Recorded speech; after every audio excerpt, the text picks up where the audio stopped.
커피는 서양 문물의 상징. 안녕하세요. 아열람 장하식입니다. 오늘 여러분에게 추천 공유하는 내용의 책은 고종 스타벅스에 가다와 아침을 열겠습니다.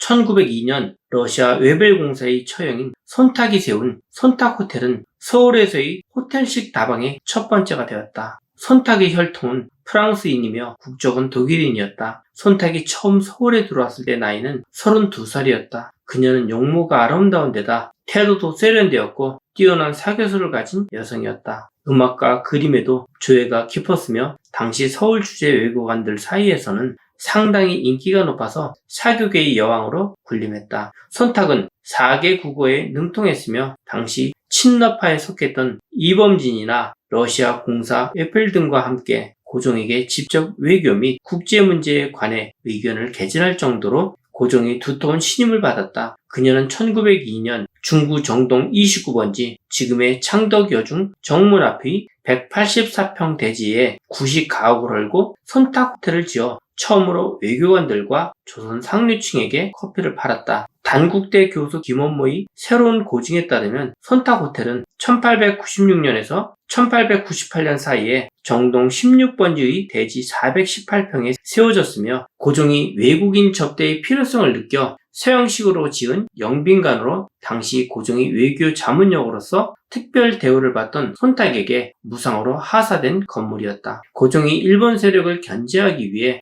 외세의 결집 장소로 이 호텔을 지어 주었다는 설도 있다. 그러나 아이러니컬하게도 이토 히로부미가 자주 떠나들면서 친일파를 불러들여 조선을 집어삼킬 궁리를 하는 곳으로 이 호텔을 이용하였다. 이 호텔은 톰 소여의 모험으로 유명한 미국 소설가 마크 트웨인이 러일 전쟁 취재차 종군 기자로 왔다가 단골 손님이 되기도 했고 미국 대통령 시어도어 루스벨트의 딸 앨리스 루스벨트가 머물기도 했다. 당시 커피는 서양 문물과 분위기의 상징이었다. 고종이 커피를 즐겨 마시게 되자 커피는 단지 왕실에서의 기호품으로만 그치지 않고 중앙의 관료, 서울의 양반, 지방의 양반으로 점차 확대되어 일반화되기 시작하였다. 그들은 커피를 마시면서 서양의 개화바람을 흡입한다고 생각했을지도 모르겠다. 이후 궁중에서는 관리들에게 선물을 내릴 때 새로운 서양 문물의 상징으로 커피도 포함시켰다. 원로 다인 이서구의 회고에 따르면 내가 커피 맛을 본 것은 대한광무연관이었으니 한 옛날 일이다. 그때 내 나이 겨우 10여 세, 내 조부가 승지벼슬을 지낼 때였다. 승지란 황제의 비서였으니 높은 벼슬은 아니더라도 궁중에서 내리는 하사 물건이 많았는데 그 중에 커피가 있었다. 그때 내가 맛본 커피는 각 설탕 속에 든 것으로 물을 끓여서 차종에 담고 게다가 각사탕 2-3개를 넣으면 사탕이 녹으면서 속에 들었던 커피가루가 우러나기 마련이다. 그러나 나는 그렇게 먹은 게 아니라 사탕을 먹느라니 자연 속에 든 커피가루까지 함께 날로 먹은 것이다. 어쨌든 커피를 먹었다는 기록으로는 오랜 편이다. 1903년 10월 28일 설립된 기독교 청년회도 커피의 전파 경로 중 하나였다. 기독교 청년회가는 서양 문물 도입의 창구 노릇을 하던 곳으로 바로 이곳에서도 커피의 향기가 거리로 흘러나오고 있었다. 기독교 청년회의 간부였던 윤치우의 집에서 일하던 요리사가 이 건물 안의 식당 옆 조그마한 방에서 케이크와 간단한 경양식을 비롯하여 커피를 파는 가게를 운영하였던 것이다. 1910년 전후의 프랑스인 나무장수에 관한 일화는 이 당시 커피가 일반인들에게도 대단한 인기를 누렸다는 걸 말해준다. 불해상이란 한자명을 가졌던 이 나무장수는 주로 고향 나무장수들에게 의지하고 있었는데 지금의 세종로 중부소방서 뒤편에서 장사를 하고 있었다. 그런데 나무장수들이 고향에서 서대문까지 오는데 3군데나 큰 시탄장이 있어 늘 나무장수들을 뺏앗기고는 하였다. 이에 불해상은 무학지에서 서대문까지 오는데 백발거리마다 고향 부시의 사탄장으로 오시오, 커피를 공짜로 줄 것이오 라는 광고를 줄줄이 붙여놓았다. 자신을 고향 부시라 하여 한국인에게 억센 종씨 의식을 장사에 이용한 데다 커피까지 상술의 일환으로 동원한 것이다. 또 그는 직접 화살통만한 보온병에 커피를 가득 담아 가지고 있다가 자문과 무학지를 넘어오는 나무장수들이 황토마루를 지날 때면 다가가 커피를 한 잔 따라주며 흥정을 하기도 했다. 처음 맛보는 서양체에 사람들의 호기심이 쏠릴 것은 정한 이치이니 불회상은 자신의 장사에 크게 이득을 봄과 동시에 우리나라에 커피를 보급하는 일에 있어서도 한몫을 톡톡히 한 셈이 된 것이다. 고종 스타벅스에 가다 중에서 저는 커피의 맛을 모르고 살았습니다. 한때는 쓴 커피를 왜 사람들이 좋아할까? 라는 생각을 하기도 했었습니다. 커피 바리스타 자격을 취득하기 위하여 커피 역사부터 많은 책을 읽었습니다. 커피에 관하여 공부를 하고 얻은 지식으로 비로소 커피 맛을 조금 알게 되었습니다. 알면 알수록 흥미진진한 커피 역사에 여러분도 한번 빠져보세요. 한층 재미를 느끼실 겁니다. 감사합니다.